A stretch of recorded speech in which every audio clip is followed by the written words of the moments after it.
প্রায় ১.৫ ঘন্টা দেরিতে আমাদের ট্রেন উপাসনা এক্সপ্রেস হরিদ্বার স্টেশনে পৌঁছালো।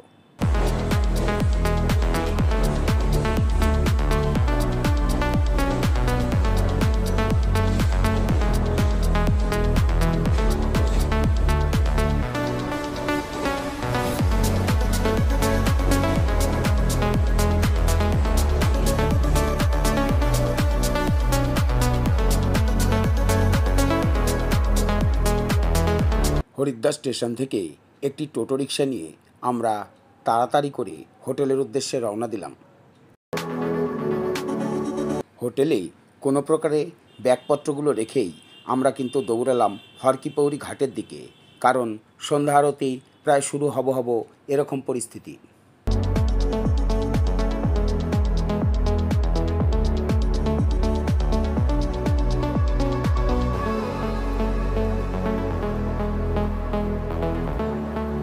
সন্ধ্যা আরতি দর্শন করার জন্য হর কি পৌরি ঘাটে কিন্তু প্রচুর ভিড়, আর এই সন্ধ্যা আরতি এক অপূর্ব সুন্দর দর্শনীয় জিনিস।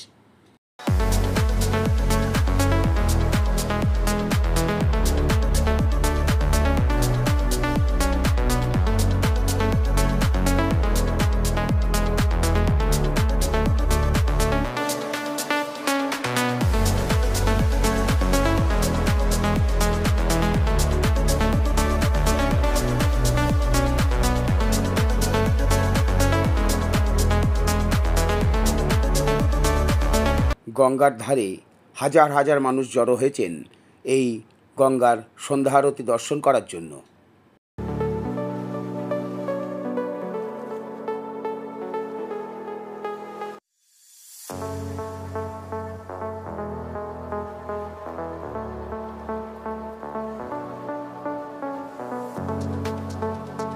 অনেকেই গঙ্গায় প্রদীপ ভাসাচ্ছেন দেখতে পেলাম। রাতের বেলা হরিদ্বার স্টেশনের বাইরেটা খুব সুন্দর দেখতে লাগছিল। ভোরবেলা আমরা চলে এলাম বাস ধরার জন্য বাস স্ট্যান্ডে। আমাদের বাস সমতল ছেড়ে পাহাড়ে উঠে পড়ল, কিন্তু ঘন কুয়াশা আর বৃষ্টির কারণে বাস চালাতে খুবই অসুবিধার সম্মুখীন হতে হচ্ছিল।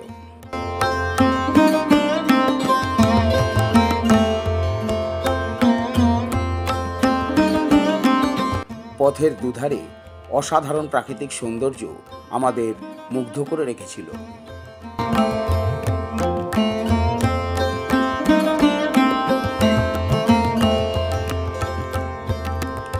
রাস্তায় ধস নেমে রাস্তা বন্ধ, যে কারণে কিছুক্ষণ আমরা গাড়ির বাইরে বেরিয়ে বেশ কিছুটা ফটো ভিডিও তোলা শুরু করলাম।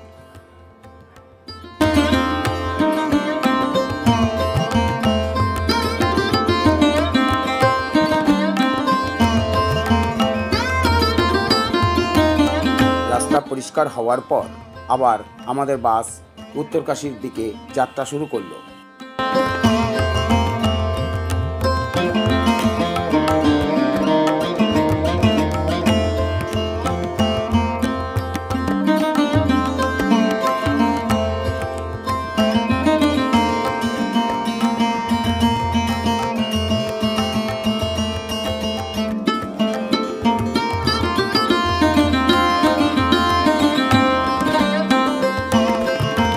বিকাল প্রায় 4:30টার সময় আমাদের বাস উত্তরকাশী পৌঁছালো।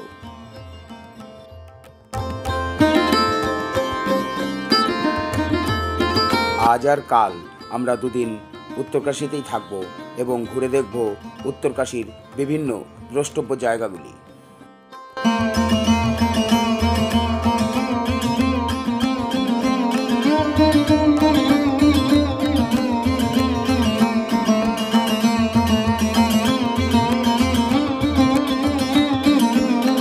পরদিন সকালে ঘুম থেকে উঠে স্নান করে আমরা চলে এলাম উত্তরকাশীর বিখ্যাত বিশ্বনাথ মন্দির অর্থাৎ উত্তরকাশী বিশ্বনাথ মন্দির দর্শন করতে, আর সঙ্গে দেখে নিলাম শক্তি মন্দিরটিও। এই দুটি একই চত্বরে অবস্থিত।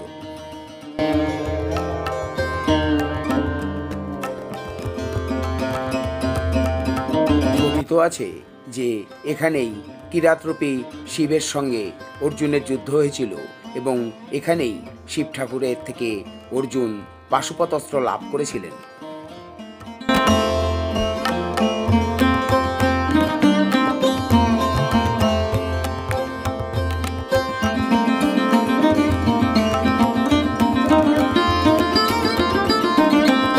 বিশ্বনাথ মন্দিরের পেছন দিয়ে আসলে উত্তরকাশী গঙ্গার ওপরে এই হ্যাঙ্গিং ব্রিজ, যে ব্রিজটির ওপর দিয়ে পার করে আমরা যাব কুটেটি দেবীর মন্দির দর্শন করতে।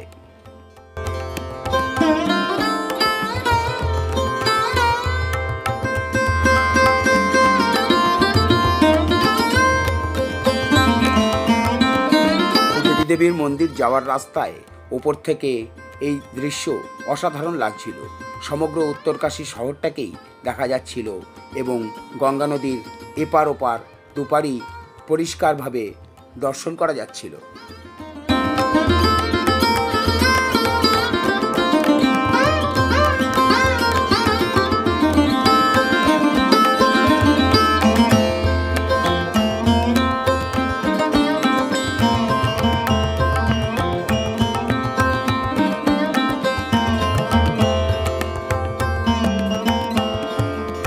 গঙ্গোত্রীর পথে এই উত্তরকাশী কিন্তু শেষ আধুনিক শহর।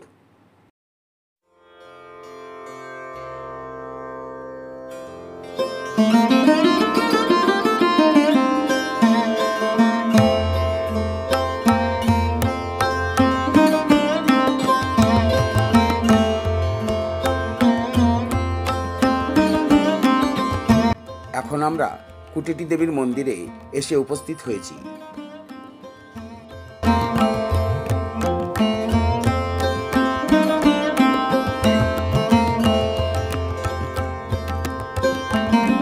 পরদিন সকালে আমরা রওনা দিলাম হর্ষিলের পথে। হর্ষিল উত্তরকাশী থেকে মাত্র ৭৪ কিলোমিটার দূরে অবস্থিত। পথের দুধারের দৃশ্য অসাধারণ, খুবই সুন্দর লাগছিল।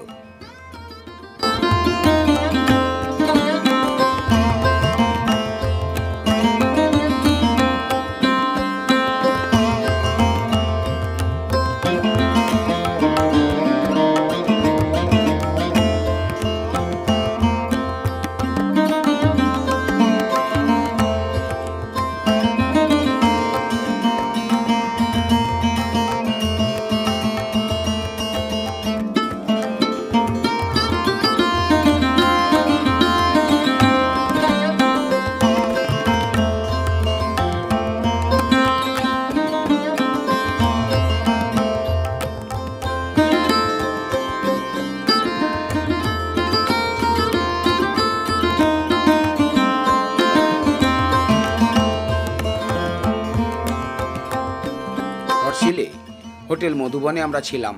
এছাড়াও এখানে জিএনভিএনের গেস্ট হাউস এবং আরও কিছু হোটেল এবং হোমস্টে রয়েছে। এটি হর্ষিল পোস্ট অফিস। এখানে রামতেরি গঙ্গামলী সিনেমার শুটিং হয়েছিল। 2019 সালে এই হর্ষিল উত্তরাখণ্ডের সবথেকে পরিষ্কার গ্রামের স্বীকৃতি পায় এবং রাষ্ট্রপতি পুরস্কারও প্রাপ্ত হয়।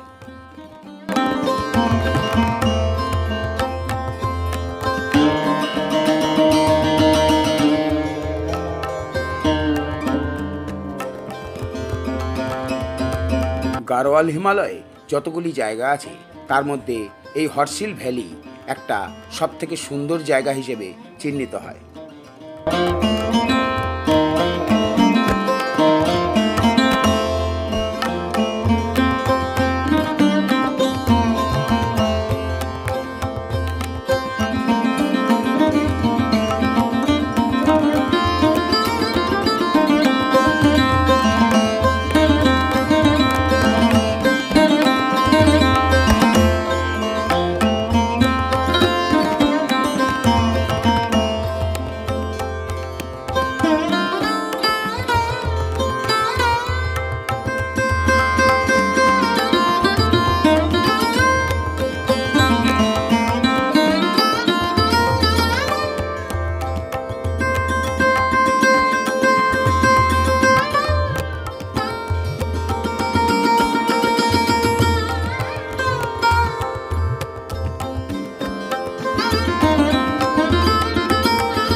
সঙ্গী অতনু এখন ছবি শিকারে ব্যস্ত।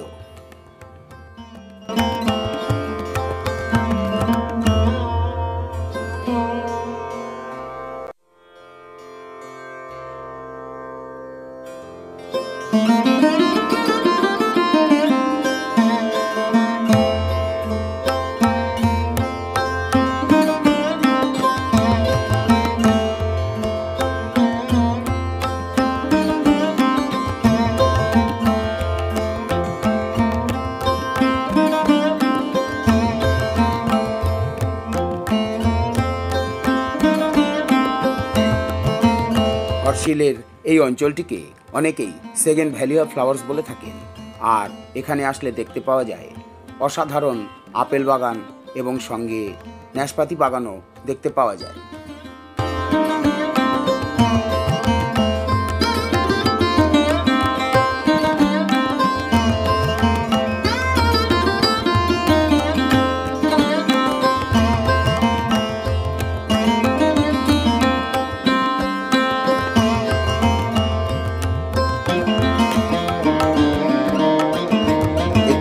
শ্রী লক্ষ্মীনারায়ণ মন্দির হর্ষিলের বহু পুরনো মন্দিরগুলোর অন্যতম।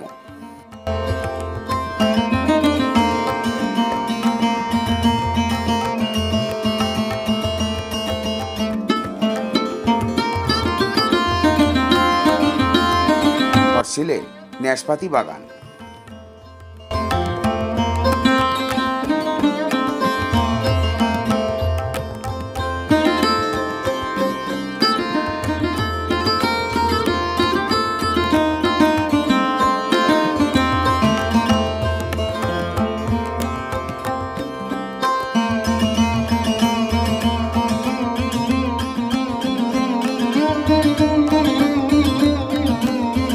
সুন্দর ছোট্ট নদীটি দৌড়ে চলেছে গঙ্গার সাথে মিলিত হবার জন্য।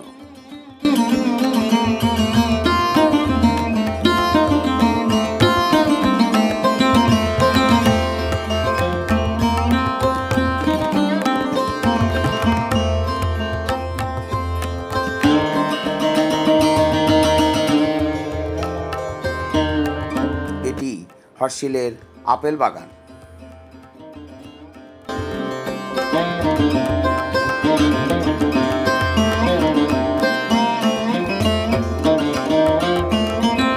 এখানে গ্রিন আপেলও কিন্তু চাষ করা হয়।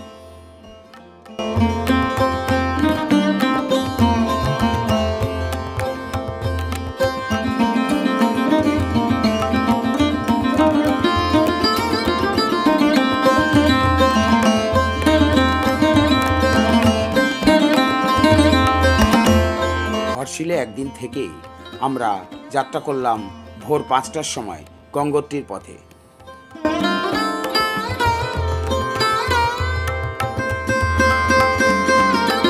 এখন আমরা ধারালিতে এসে একটু দাঁড়িয়েছি। এইখানে গঙ্গা নদীর বিস্তার অনেকটাই বেশি আর সৌন্দর্য অসাধারণ।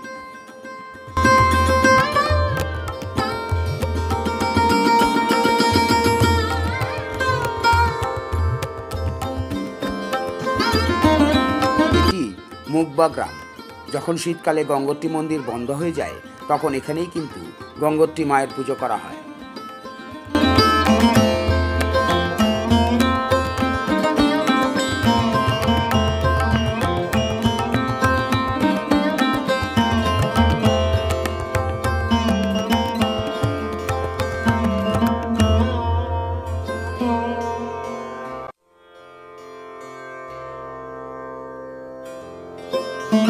হর্ষিল থেকে গঙ্গোত্রীর দূরত্ব মাত্র 24 কিলোমিটার।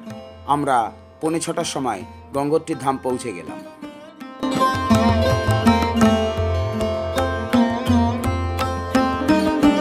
এই স্থানটি সূর্যকুণ্ড নামে পরিচিত। এইখানে গঙ্গা নদী একটা কুণ্ডের মতো তৈরি করেছে এবং ওপর থেকে বিশাল জলরাশি নিয়ে আছড়ে পড়ছে।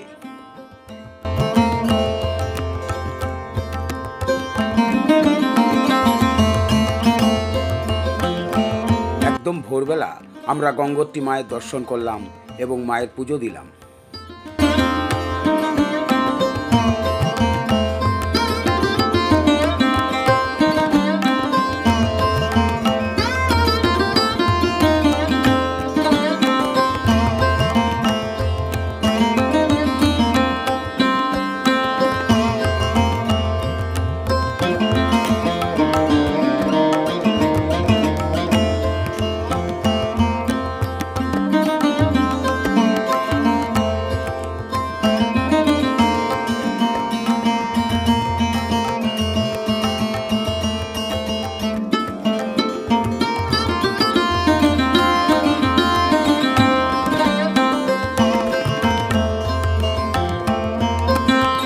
রাত্রেবেলা গঙ্গোত্রী ধামে যে অপূর্ব দৃশ্য আমরা প্রত্যক্ষ করলাম তা ভাষায় প্রকাশ করার ক্ষমতা আমার নেই।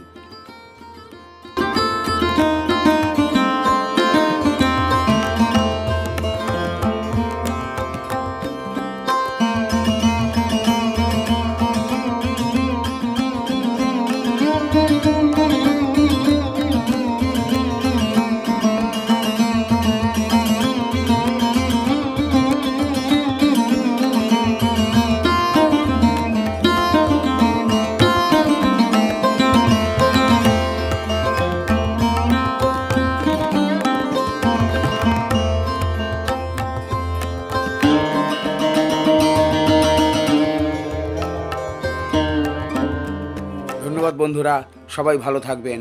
আবার দেখা হবে পরবর্তী ভিডিওয়ে। আর অবশ্যই এই ভিডিওটি যদি ভালো লেগে থাকে তাহলে সাবস্ক্রাইব করে আমাদের পাশে থাকবেন, আর লাইক, শেয়ার এবং কমেন্ট অবশ্যই করবেন। ধন্যবাদ।